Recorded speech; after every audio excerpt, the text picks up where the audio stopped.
Bom dia, primeiro ano, mais uma vez aqui, para terminarmos o livro com o capítulo 4. Tá? Hoje a gente vai falar sobre formação de solo. Muito importante a gente pensar na formação de solo, né? É o título do nosso capítulo 4. Nós vamos ver características, vamos aprender a caracterizar os tipos de solo e também o uso do solo, né? Como nós podemos prevenir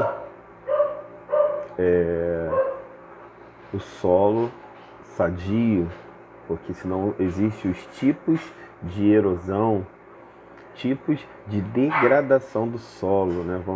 Da mesma forma que a gente alimenta o solo para que ele seja um solo sadio, um solo com nutrientes, nós também perdemos esses nutrientes do solo. E a primeira coisa que a gente tem que pensar é que o solo é a camada superficial da crosta terrestre. Tá? Basicamente é dali de onde a gente vê todos os nutrientes necessários para as ações do cultivo. O solo vem de onde? O solo vem da degradação da rocha. E essas rochas, elas podem ser de materiais orgânicos, de materiais inorgânicos, de origem vegetal.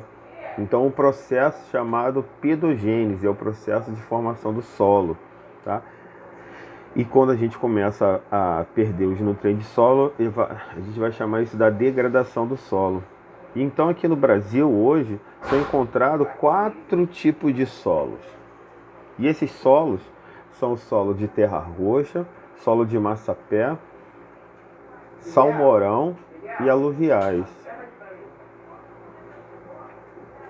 Muito importante a gente pensar que o processo para a formação do solo, a gente vai chamar ele de intemperismo. O que seria isso, então, o intemperismo? O intemperismo é o processo no qual a ação de agentes atmosféricos, biológicos, processos que vão fazer alteração química nas rochas. As rochas se decompondo ou se desintegrando, a gente vai chamar de intemperismo. E o intemperismo, o principal agente desagregador da rocha, né? A rocha vai partir em milhares de fragmentos. Então essa degradação ela vai ser de 3 formas: física, orgânica e biológica. E aí a gente pensa nesse processo, né? Que processo é esse, professor? O que seria então o intemperismo? Então o intemperismo é a ação da desagregação das rochas. O primeiro dele, essa desagregação da rocha, ela vai se dar através desse processo, que é uma variação de temperatura. A temperatura ela vai dilatar. Essa dilatação, contração contínua provoca fragmentação da rocha. Então o intemperismo acontece na rocha e a erosão acontece no relevo. Temos que diferenciar isso. Intemperismo na rocha e erosão no relevo. Depois o intemperismo químico. O que seria isso? A ação da água e a presença de gases na água vai fazer com que o gás carbônico, né, um exemplo, faça o processo de corrosão dos minerais que se encontram ali naquela rocha ali. Então o solo vai ser proveniente daqueles minerais. O solo vai ser proveniente de materiais orgânicos. Então quando animais, né, aí a gente já fala do processo biológico, quando animais produzem muito nitrato, ácidos orgânicos, eles vão se juntar às raízes, vão contribuir para a decomposição dessa rocha também. Eu posso falar de decomposição, fragmentação, ok?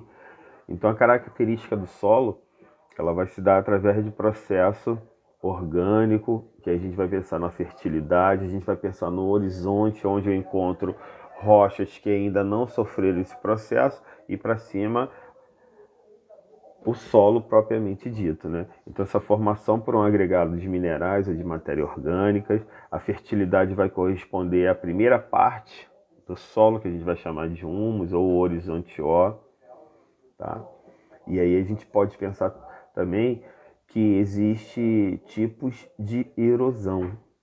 Essa erosão ela pode ser hídrica ou pluvial. Pluvial, quando eu falo de chuva. Tá? Essa erosão pode ser uma erosão eólica, o transporte aéreo de partículas erodidas do solo. E a gente vai ver rochas esculpidas através do vento.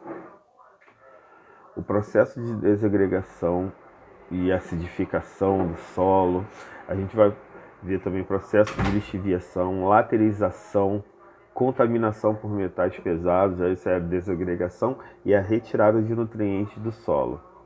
Professor, os tipos de solo. Existe dois tipos de solo bem importantes. Os dois principais, o solo de Massapé, que é um solo encontrado no litoral nordestino, né? Cultivo de cana, assim que os portugueses chegam. Então foi a partir das rochas, tonalidade escura e solo que adaptou à agricultura portuguesa. Agora, o solo de terra roxa corresponde a um tipo de solo extremamente fértil, é o solo mais fértil que nós temos no Brasil. É um solo de tonalidade avermelhada, onde nós encontramos desde Minas Gerais até São Paulo. É um solo originado de basalto, solo de terra roxa. Então a gente também precisa pensar em prevenção desses tipos de solo, né? A gente vai pensar em curva de nível, como a gente já falou, associação de culturas. Vamos voltar a falar de novo de terraceamento, que é a construção em degraus, né? Assim como a curva de nível. Então vamos pensar em prevenir esse solo, tá? Para que esse solo eles não percam nutrientes, porque o foco do livro é nós falarmos sobre agricultura no mundo, tá ok? Vamos para nossa aula, a gente tira mais dúvidas e a gente conversa.